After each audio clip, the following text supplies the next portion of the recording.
ప్రతి మానవుని యొక్క శరీరంలో ఆత్మ అనే శక్తి ఉన్నప్పుడు కర్మేంద్రియాలతోని మనం పనిచేస్తూ ఉంటాం. దాన్ని జీవాత్మ అంటారు. ఎప్పుడైతే మానవుని యొక్క శరీరంలో ఆత్మ తొలగిపోతుందో అది అస్థిపంజరంగా తయారవుతుంది. కర్మేంద్రియాలు పనిచేయమంట. దాన్నే మరణము అని మనం అంటాం. ఎవరి ఆచారాల ప్రకారంగా వాళ్ళు దహన సంస్కారాలు చేస్తూ ఉంటారు.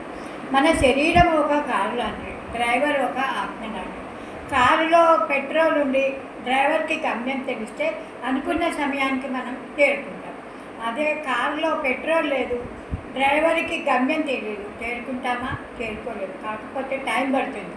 కాబట్టి ప్రతి మానవుని శరీరంలో ఆత్మ ఉన్నప్పుడే పరమాత్మని గురించి తెలుసుకుంటే కలియుగం అంతిమప్పుడు మనం ఈ యొక్క శరీరాన్ని వదిలిపెట్టి పరమాత్మని తోడుగా మన ఇల్లైన పరంధామానికి చేరడానికి స్వయం పరమాత్ముడు ఈ భూమిపైన ఒక వృద్ధ మానవుని యొక్క శరీరంలో అవతరించి మనకి యొక్క జ్ఞానాన్ని తెలియజేస్తున్నారు.